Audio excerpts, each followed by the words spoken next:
இரவெல்லாம் காத்தி இன்னும் ஒரு தந்தி இரவெல்லாம் காத்தி இன்னும் ஒரு தந்தி வரவாத என் நேசரே என்னை உறவாடி மகிழ்ந்திடுவே என்னை மறவாத என் நேசரே என்னை உறவாடி மகிழ்ந்திடுவே கோடி கோடி நன்றி அடி கோடி கோடி நன்றி அடி கோடி கோடி நன்றி அடி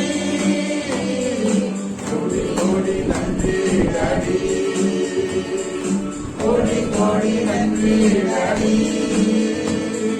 கோடி கோடி நன்றி அடி நாவில் உள்ளதெல்லாம் எங்கள் வந்து புகழானே என் நாவில் உள்ளதெல்லாம் உந்தன் புகழானே நான் பேசி மகிழ்வதெல்லாம் உந்தன் பெருமைதானே பலி நன்றி பலி உமக்குத்தான் எப்போதும் ஆனந்தமே அப்பாவும் திருப்பாதமே எப்போதும் ஆனந்தமே அப்பாவும் திருப்பாதமே. அல்லேலூயா. நம்ம அப்படியே இருந்து ஆண்டவரோட கூட எத்தனை சொல்ல முடியும்? ஆண்டோடைய திருப்பாதம் எனக்கு ஆனந்தம் எத்தனை சொல்ல முடியும்? ஒரு சமூகத்துக்கு வரும்பொழுதெல்லாம் என் துக்கம் சந்தோஷமாய் மாறி வந்தது, என்னுடைய இருள் வெளிச்சமாய் மாறி வந்தது. அப்படி ஒரே ஒரு வார்த்தை எனக்குள்ள ஒரு ஜீவன் உண்டாகிறது, இருதயம் கொடுத்துட்டு எரிகிறது. எத்தனை சொல்ல முடியும்? ஒரு சமூகம் எனக்கு பேரானந்தம். மேலான எல்லா பொருள் வெளியே காட்டிலும் இந்த சமூகம் எனக்கு மேலானது. 1000 நாட்கள் நான் வாழ்வதை பார்க்கலும் தேவனுடைய பிரகாரங்களிலே அவருடைய சமூகத்தில் இருப்பது ஒரு நாள் வாக்கியம் என்று சொல்லி அல்லேலூயா. அதனுடைய சமூகத்திலே நமக்கு புது பலம் உண்டாகிறது, நம்பிக்கை பிறக்கிறது, சோர்வுகள் எல்லாம் மாறுகிறது. ஆண்டுடைய சமூகத்தில் நம்முடைய பலவானாய் மாறச் செய்கிறது, ஜீவனுள்ளவனாய் மாறச் செய்கிறது. இயேசு அப்படின்னு சொல்லி ஆண்டுடைய சமூகத்தை காத்திருக்கும் போது நம் கழுவி போல முதிர் வயதில கூட மறுபடியும் ரெக்கைகளை அடித்து உயர பறக்கிற புதியும் கூர்மையான போரடிக்கும் கருவியாக நம்மை மாற்றுகிறார். உன்னத பலத்தால் இடைக்கட்டுகிறார். கழுகு சமமாய் திரும்ப வாழ வயதை போல நம்மை மாற்றுகிறார். ஆண்டவருடைய சமூகம், ஆண்டவருடைய சமூகத்தை காத்திருக்கும் பொழுது ஆண்டவர் புது பலன் தருகிறார். நம்முடைய வாழ்க்கையில உலகத்துல ஓடி ஓடி நாம் சோர்ந்து போயிருக்கும் போது, நாம் கலைத்து போயிருப்போம். அந்த கலைப்பை ஆண்டுடைய சமூகத்தில் அப்படியே காத்திருக்கும் போது கர்த்தர் மாற்றுகிறார், புது பலத்தால் இடை கட்டுகிறார். அவருடைய வசனம் நமக்கு பெரிய உணவாக, நமது ஆத்மாவுக்கு ஒரு பெரிய பலனாய் மாறுகிறது. நம்பிக்கை பெருக பண்ணுகிறார். அவரோடு கூட 1000 ஆண்டுகள் ஆட்சி பண்ணும்படியாக நம்மளை ஆளுகைக்கு பாத்திரவனாய் மாற்றுகிறது. ஆபிரகாம் 100 வயதுல ஈசாக்கை பெற்றெடுத்தான். அவன் சரீரம் ஜீவனோடு இருந்தது. ஏனோக்கு 900க்கும் அதிகமான ஆண்டுகள் தேவனோடு சந்தரித்துக் கொண்டிருந்தார்.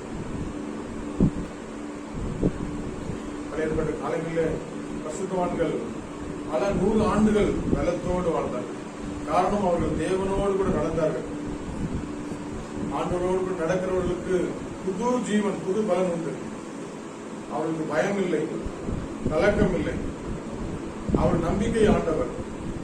அந்த நம்பிக்கை நாயகன் நம்மை வழி நடத்த வல்லவராக இருக்கிறார்.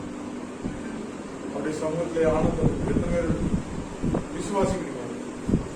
இயேசுவே, நான் கண்ணீரோடு என்னுடைய காரியங்களுக்காக, குடும்பத்தின் காரியங்களுக்காக, பிள்ளைகள் காரியங்களுக்காக நான் வந்தேன். ஆனால் கம்பீரமாய் எனக்கு மாற சொல்லுங்க. இந்த ஜெபத்தை கேட்டீங்க, பதில் தந்தீரையா, ஜெபத்தை கேட்டீரையா. என்னை பாவம் அணுகாமல் என்னை பாதுகாத்து வந்தீரையா. இரவெல்லாம் காத்தீர், இன்னொரு நாளை தந்தீங்க ஆண்டவரே. வேதனை துன்பம் எல்லாம் ஒரு நாளும் உண்மை விட்டு என்னை பிரிக்காதபடி உங்களுடைய நிழலில் கலிகூர்ந்து மகிழ செய்கிறேன். நன்றி என்று சொல்லுவோம். உள்ளத்து நாளத்தில் நன்றி செலுத்துவோமா? சிறு வயது முதல் இதுவரை ஆண்டவர் நம்மளை போஷித்தாரே, நம்மளை பாதுகாத்தீர். எத்தனையோ ஆபத்துல விபத்து நம்மளை விடுவித்தாரே. தனிமையா இருந்த நமக்கு வீடு வாசலை கொடுத்து பிள்ளைகளை கொடுத்து ஆண்டவரே நம்மை உயர்த்தினாரே. நம்மளை கைவிடாமல் காத்தாரே. வேற பிள்ளைகளை கொடுத்தாரே. நன்றி என்று சொல்லுவோமா? கடந்த நாட்கள்லாம் எத்தனையோ வியாதியில எத்தனையோ பயங்கரமான காரியங்கள் சூழ்ந்த போது நம்மை கர்த்தர் ஜீவனோடு பாதுகாத்தாரே. இயேசுவே உமக்கு நன்றி என்று சொல்லுவோம். எத்தனையோ பிள்ளைங்க ஒரு நேரம் சாப்பாடு கூட வழி இல்லாம கஷ்டப்படுறாங்க. ஆனா நமக்கு எல்லா விதத்தையும் ஆண்டவர் உடுக்க, உடை, உணவு, உறைவிடம் எல்லாம் தந்து பாதுகாத்தாரு. எத்தனையோருக்கு கிடைக்காத ஸ்லாக்கியத்தை நமக்கு தந்திருக்கிறாரு. உள்ளத்தின் ஆழத்திலிருந்து இந்த தேவனுடைய சமூகத்துல ஆண்டவருக்கு நன்றி என்று சொல்லுவோமா? இயேசுவே உமக்கு நன்றி என்று சொல்லுவோம். வாயிலை திறந்து இயேசுவே உமக்கு நன்றி அப்பா. நான் இருப்பதும் நிர்மூலம் ஆகாதிருப்பதும் கிருபை உமக்கு நன்றி செலுத்துகிறான். என்னை வாழ வைத்த தெய்வமே உமக்கு நன்றி என்று சொல்லுவோமா?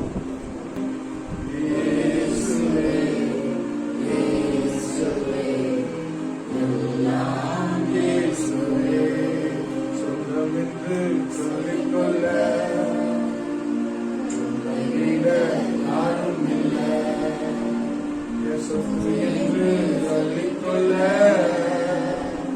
உம்மை விட ஏதும் இல்லை. உம் தழும்புகளா நான் குணமானேன், உம் வார்த்தையினால் நான் பலனானேன். உம் தழும்புகளா நான் சுகமானேன், உம் வார்த்தையினால் நான் பலனானேன். நான் பலனானேன், நான் பலனானேன். இயேசுவே, இயேசுவே, எல்லாம் இயேசுவே. இயேசுவே, இயேசுவே, எல்லாம் இயேசுவே. சொந்தம் என்று சொல்லிக்கொள்ள உம்மை விட யாரும் இல்லை. சொத்து என்று அள்ளிக்கொள்ள உம்மை விட ஏதும் இல்லை.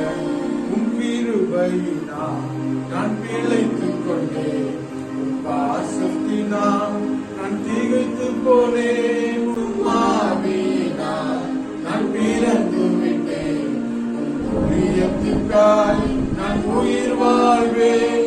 நான் உயிர் வாழ்வேன், நான் உயிர் வாழ்வேன்.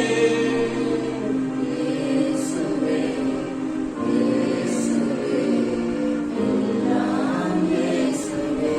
சொந்தம் என்று சொல்லிக்கொள்ள உம்மை விட யாரும் இல்லை. சொத்து என்று அள்ளிக்கொள்ள உம்மை விட ஏதும் இல்லை. இயேசுவே, இயேசுவே, எல்லாம் இயேசுவே.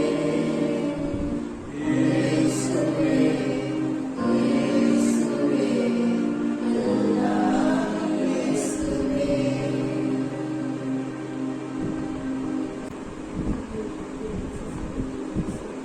இந்த வாழ்க்கையில சொந்தம் என்று சொல்லி அநேக உரிமை பாராட்டணும். எல்லா காலங்களையும் நம்மை நேசிக்கிற ஒருவர் உண்டு. அவருடைய அன்பு ஒருபோதும் மாறாதது. அவர் தான் இயேசு.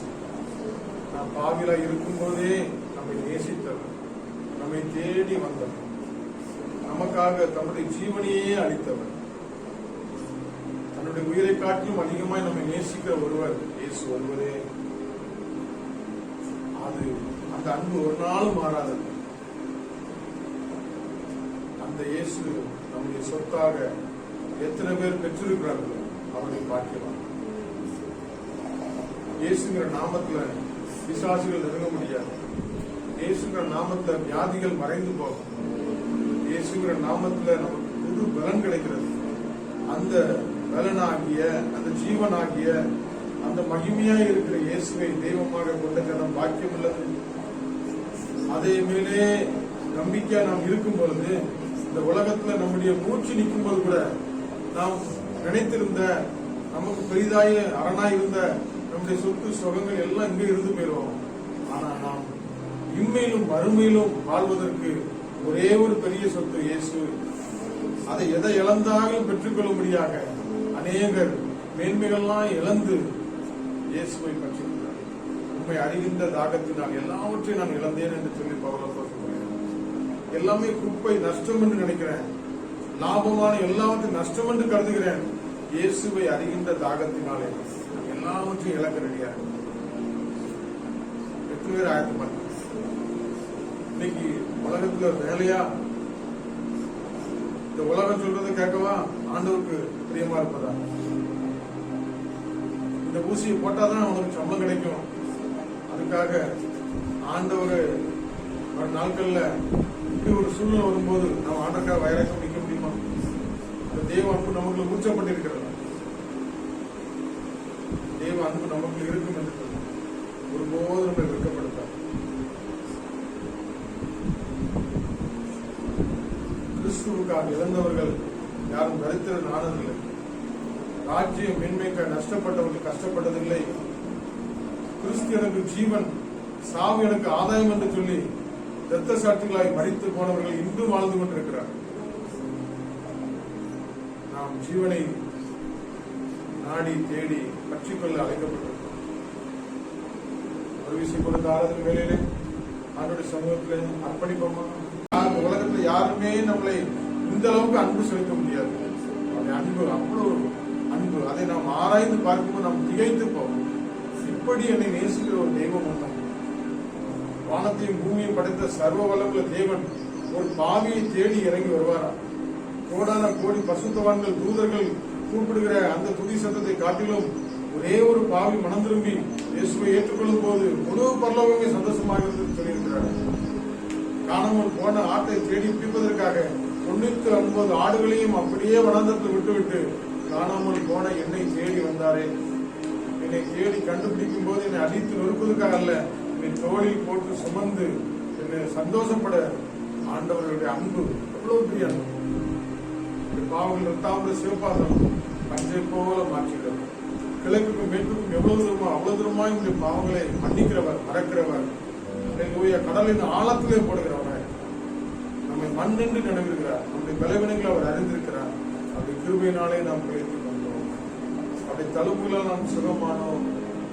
அப்படி அன்பை நினைத்து உள்ளத்தின் ஆழத்திலிருந்து நன்றிகளை விதைத்தோடு ஆராதனை உமக்கே, ஆராதனை உமக்கே, ஆராதனை உமக்கே, ஆராதனை உமக்கே, அல்லேலூயா, ஆராதனை உமக்கே, ஆராதனை உமக்கே, ஆராதனை உமக்கே, ஆராதனை உமக்கே. சங்கீதம் 71 அநேக வேத வசனங்கள் இதனாலே நம்ம உயிர்ப்பிக்கிறதா காரணம். உண்மையான சங்கீதக்காரன் சொல்லுகிறான் 6-7 வசனத்திலே, நான் கர்ப்பத்தில் உட்புகுந்தது முதல் உம்மாலேயே ஆதரிக்கப்பட்டேன். என் தாயின் வயிற்றிலிருந்து என்னை எடுத்தவர் நீரே, உண்மையே நான் எப்பொழுதும் துதித்தேன். இல்லையா? அப்போ ஆண்டவர் நம்முடைய வாழ்க்கையில தாயின் கர்ப்பத்திலே நம்மளை பாதுகாத்தார், நம்மளை வழி நடத்தினார். பிறந்ததுக்கு அப்புறமும் இதுவரை நம்மை நடத்தினார். தாங்குவேன், சுமப்பேன், தப்புவிப்பேன், ஏந்துவேன் என்று சொல்கிறார். இல்லையா? ஆண்டவர் நம்ம எப்போதும் நம்மை பாதுகாக்கிறவர்களாக இருக்கிறபடினாலே அவருக்கு நாம் துதி செலுத்துறவர்களாக காணப்படுவோம். அநேகருக்கு நான் ஒரு புதுமையை போல ஆனேன், நீரோ எனக்கு பலத்தை அடைக்கணும். ஆண்டவர் நம்மை போல தோற்றம் படைக்கவே இல்லை. ஒவ்வொருவரையும் விசேஷமாய் படைத்திருக்கிறார். நாங்கெல்லாம் கார்பரேட் சேர் பண்ணும்போது ஒரு சாம்பிள் பீஸ் மூலமா நிறைய ஆர்டர் கிடைக்கும்.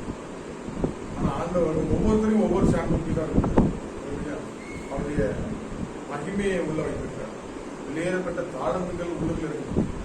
அது ஆண்டவர் இந்த பைபிள் சொல்லியிருக்கிறது நீதிமொழிகள்ல, ஞானவான் ஞானம் ஆழத்தில் கிடக்கிறது, ஞானமானோ அதை கொண்டெடுப்பான். சரியா? ஞானம் ஆழத்தை கிடக்குது, ஞானவான் அதை கொண்டெடுக்கிறான். இந்த உலகத்தின் பிள்ளைகள் ரொம்ப வித்தியாசமா உண்மையில கூட பயங்கர ஞானவாணிகள் மாதிரி காணப்படுறாங்க. ஆனா உண்மையிலேயே ஞானமுள்ள பிள்ளைகள் யாரு? உலக அறிவுலாம் ஒண்ணுமே கிடையாது. இல்லையா? கர்த்தருடைய பிள்ளைகள் கர்த்தருக்கு பயப்படுவது ஞானத்தின் ஆரம்பம். அந்த ஞானம் தான் மிகப்பெரிய ஞானம். ஒரு காரியத்தை செவ்வையாய் செய்வதற்கு மிகவும் பிரயோஜனமா இருக்கு. ஒரு காரியத்தை செவ்வையாய் செய்வதற்கு எவ்வளவு எக்ஸசைஸ் போட்டு பெரிய பலசாலியாக இருக்கிறது காட்டணும். ஞானவான் கத்தி சார்பாட்டு டக்கு டக்குன்னு வெட்டிட்டு போட்டான். அப்படி சார்பாடு லைட்டை வெட்டினா போட்டோம். அப்படி கூர்மையானவர்கள் ஞானவான்கள். இல்லையா? ஒரு காரியத்தை செய்வதற்கு ஞானம் தான் வந்து. அதனாலதான் சாலமோன் வந்து சின்ன வயசுல ராஜாவாயிட்டான்.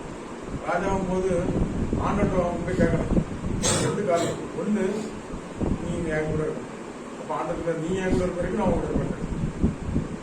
இன்னொன்னு, எனக்கு ஞானத்தை வேணும். பெரிய பெரிய அறிஞர்கள், பெரிய பெரிய ஞானிகள்லாம் உட்கார்ந்துருக்காங்க ராஜ்யசபையில. அந்த ராஜாவுக்கு வந்து என்னென்ன மேட்டர் வரும்னா எவனாலும் முடிக்க முடியாத மேட்டர் தான் வரும். ஒரு சகோதரி வாரா, ஒரு குழந்தைய கழுத்திக்கிட்டு இது ஏன் குழந்தைன்னு பயன்படுத்துறாங்க. இன்னொரு குழந்தை செத்து போச்சு பிறக்கிற இடத்துல, அது ஏன் குழந்தைன்னு சொல்லிட்டு அவா சண்டை போடுறாங்க. நீங்களா ராஜா வந்தா என்ன பண்ணிக்கிட்டு? ராஜாக்கு முன்னால சண்டைக்கு வரும். இவா சொல்ற ஏன் இல்லை, அவா சொல்ற ஏன். இன்னைக்கு நிறைய டெக்னாலஜி இருக்குது. ஆனா அப்போ வந்து அந்த காலங்களில் இந்த கேஸ வந்து எப்படி டீல் பண்ணுவாருன்னு சொல்லி எல்லாரும் ஆச்சரியத்தோட பார்த்துட்டு இருக்காங்க. இந்த ராஜா வந்து சாலமோன் சின்ன பையன், அவனுக்கு வந்து இவ்வளவு பெரிய மேட்டரை எப்படி சால்வ் பண்ணுவான்னு தெரியாம திகைத்து போய் நிற்கும் போது ராஜா சிம்பிளா அப்படி உட்காந்துட்டு, அந்த குழந்தைய எப்படிங்க 2 துண்டா வெட்டுங்க, இந்த தாய்க்கு பாதி கொடுத்துருங்க, அந்த தாய்க்கு பாதி கொடுத்துருங்க அப்படிங்கிறான். உடனே ஒரு தாய், ஐயா அந்த குழந்தைய வெட்ட வேண்டாம், அதை அவட்டையே கொடுத்துருங்க.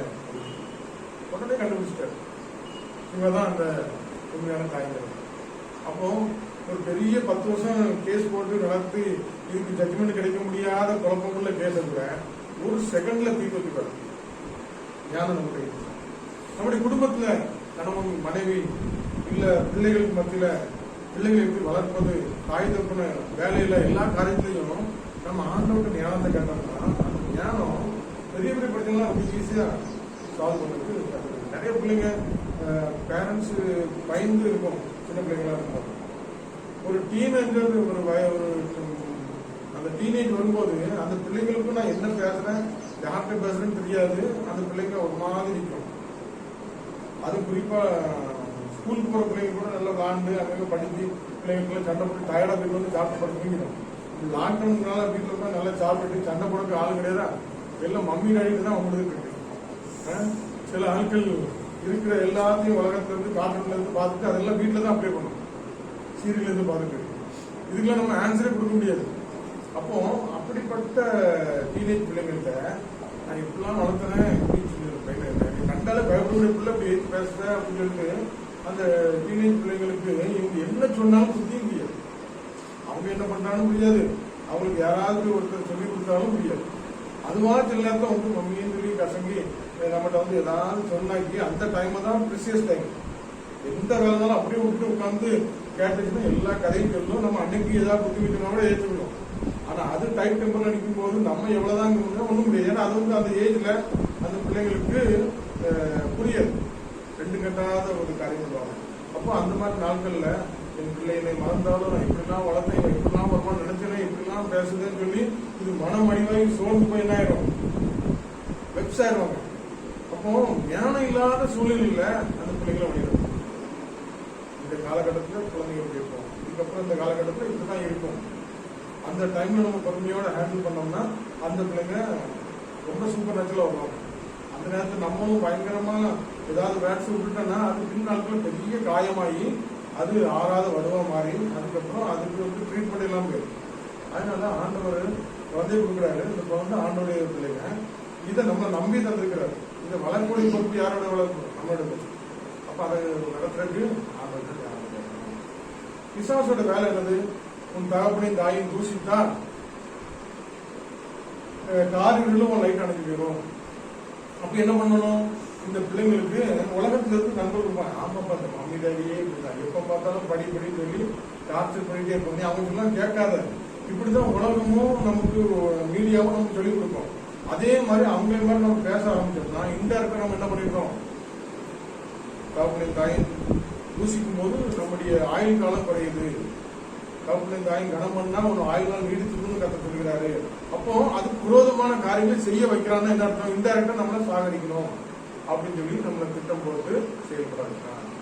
அதே போல பெற்றோர்களே உங்க பிள்ளைகளை கோபப்படுத்தாதீர்கள், கடினமான வார்த்தைகளை சொல்லாதீங்க அப்படின்னு சொல்லி வசதி இருக்கு. ஏன்னா அன்பு நிமித்தமா சொல்லப்படுகிற எல்லாமே நம்மளுடைய வாழ்க்கையில் என்ன உண்டாலும் அன்பு வரும் இல்லையா? நம்மளுடைய அந்த ஞானமற்ற காரியங்கள்னால இன்னைக்கு எத்தனையோ குடும்பங்கள் தத்தளித்து எனக்கு நிறைய காரியங்கள் அவங்களெல்லாம் ஃபோன் பண்ணி நிறைய பேரண்ட்ஸ்லாம் அவங்களுடைய காரியங்கள் சொல்லும் போது ரொம்ப நேசிக்கிறாங்க குழந்தைங்களை. ஆனா இப்படி படிக்க மாட்டேங்கிற, இப்படிலாம் இருக்கிற, எப்ப பார்த்தாலும் மொபைல் இருக்கு, எப்ப பார்த்தாலும் படம் பார்க்க ஆரம்பிச்சுட்டேன்னு சொல்லி அவங்களுக்கு இப்போ ஸ்கூல்ல இவ்வளவு பெரிய இடத்துல நான் படிக்க வச்சு இதுக்காண்டி நான் சாக்ரிஃபைஸ் பண்ணி வெப்சைட் இப்படிப்பட்ட காரியங்கள் நம்மளுடைய காலத்தில் நடக்குது. அப்போ பிள்ளைகளை நடத்துவதற்கு ஞானம் தரணும், குடும்பத்தை நடத்துவதற்கு ஞானம் தரணும். மனைவியானவள் பலவீனமான பாண்டம் விசேஷ ஞானத்தோடு நம்ம நடத்துவது போட்டு வசனம் இல்லையா? அவங்கள ஒரு வாக்கு சொல்லிச்சுன்னா அவங்க டக்குன்னு ஸ்ட்ரெயிட் ஆயிடுவாங்க. அதுக்கப்புறம் அவங்கள பில்ட் பண்றதுக்கு நம்ம தான் இறங்கணும் இல்லையா? அப்போ அத விசேஷ ஞானத்தோடு நடந்து கொள்ள வேண்டியிருக்குது. நம்முடைய வாயின் வார்த்தைகள் சில நேரங்களில் சோகமா வர்ற கணவன் கூட அந்த ஒரு வார்த்தையில பலன் அடைஞ்சு ஹாப்பியாடுறாரு. நம்முடைய ஒரே ஒரு கேர்லெஸ்ஸான வேர்ட் நிமித்தம் நல்லா சந்தோஷமா இருந்தது கூட எப்படி ஆயிடுவாங்க? நல்லா ஆயிடுவாங்க இல்லையா? அப்போ ஹஸ்பண்ட் ஒய்ஃப் பிள்ளைங்களுக்குள்ள பேரண்ட்ஸ்குள்ள நம்முடைய சமுதாயத்துல நம்முடைய பிசினஸ்ல எல்லாத்துலயுமே விசேஷமா நமக்கு என்ன தேவைப்படுது? ஞானம். சாலமோன் ராஜா ஒரு ஞானத்தை மட்டும் ஆண்டவர் எனக்கு பொருளை கொடுங்க, செல்வத்தை கொடுங்க, சொத்தை கொடுங்கலாம் கேட்கல, ஞானத்தை கேட்க. ஆண்டவர் அவனுக்கு ஞானத்தை கொடுத்து செல்வ செழிப்பையும் அவனை மாதிரி ஒரு பெரிய ரிச் ராஜா யாரும் கிடையாது. அவ்வளவு ஞானம். சாலமோன் தான் எழுதுகிற நீதிமொழிகள் பிரசங்கி எல்லாம் எழுதுறது சாலமோன் தான். அவ்வளவு ஞானம் இல்லையா? அவனுடைய நாட்கள்ல தான் தங்கம் பொண்ணு வெள்ளி எல்லாம் அவனுடைய நாட்கள்ல தான் குமிஞ்சுது. ஒரு சண்டையுமே போடாத ஒரே ராஜா அவர் தான், யுத்தத்துக்கே போகல இல்லையா? அப்படி ஒரு பெரிய ஆசீர்வாதம். ஞானம் வந்துச்சுன்னா பைபிள்ல ஞானவான் ஆத்மாவை ஆதாயப்படுத்துறான்,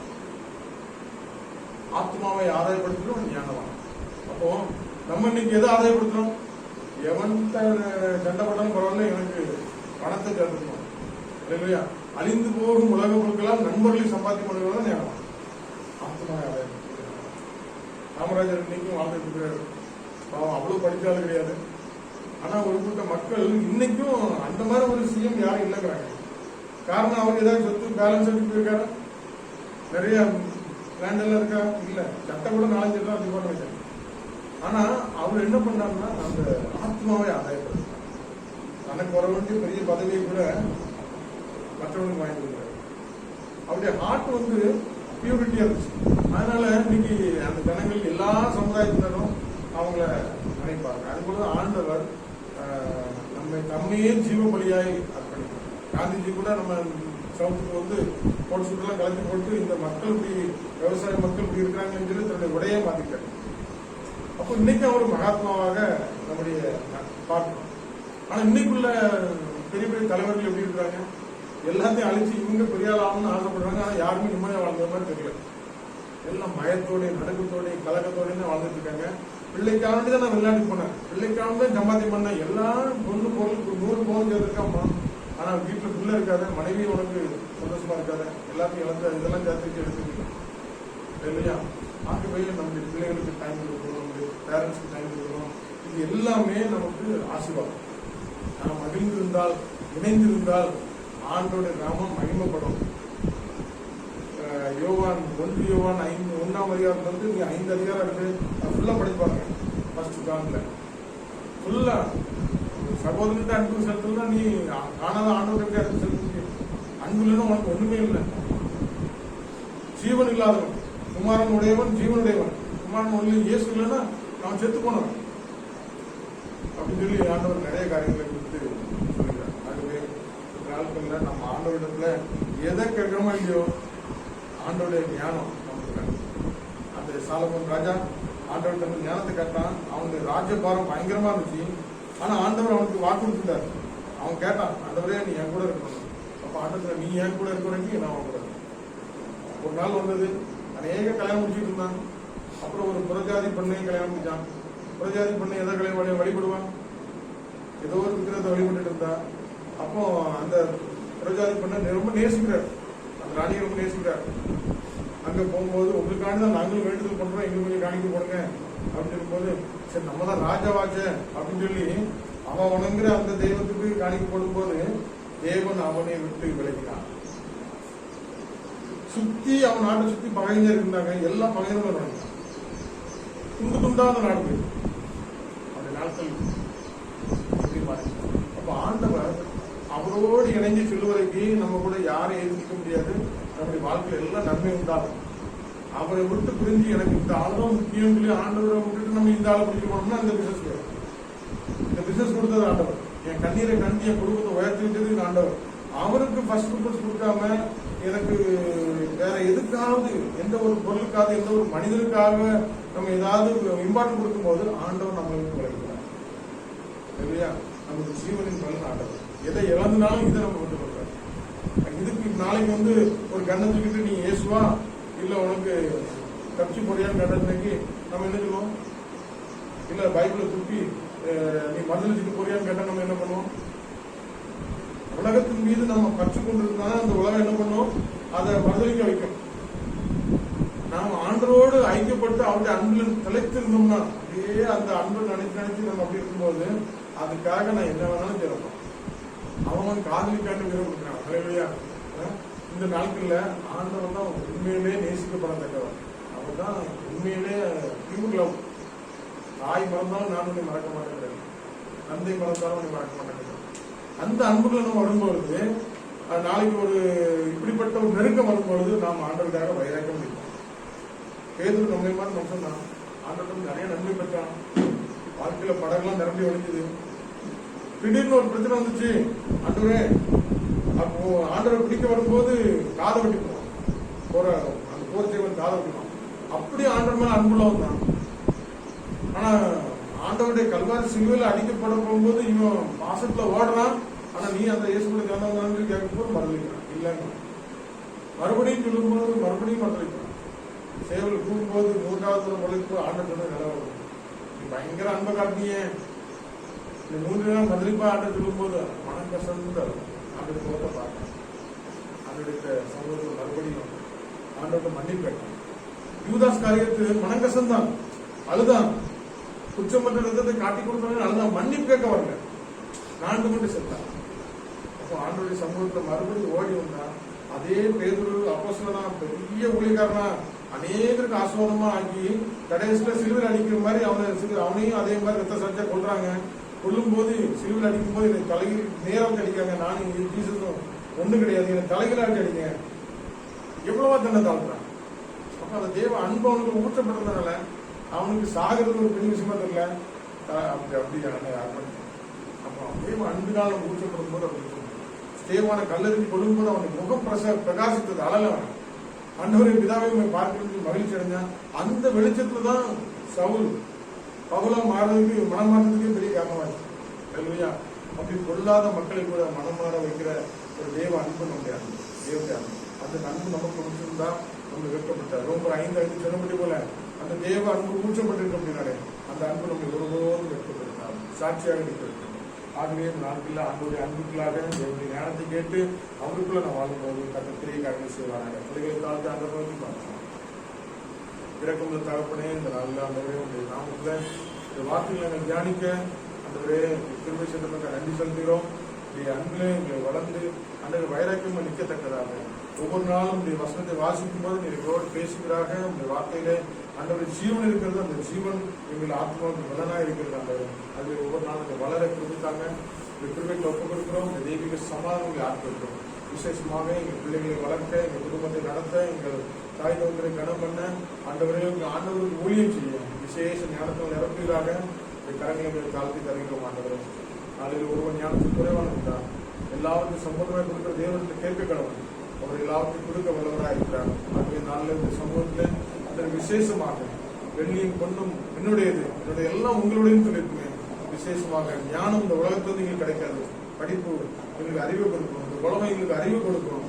ஆனால் ஞானம் வானத்திலிருந்து அலைமுறைய கற்றுக்கு பயப்படுகிறவர்களுக்கு கொடுக்கக்கூடியதாக இருக்கிறது. ஆகவே பயப்படுகிற பயத்தையும் அன்றே உங்களுக்கு விசேஷ ஞானத்தையும் அன்றைய நீங்கள் அளவில்லாமல் ஊற்றி இந்த நாமத்து மகிமையாக சாட்சியா நீங்க எங்களை ஒப்பு கொடுக்கிறோம். உங்களை ஆசீர்வதிங்க, துதிக்கான மகிமையெல்லாம் செலுத்துகிறோம். இயேசு கிறிஸ்து நாமத்தில் ஜெபங்கள் நல்ல பிதாவே.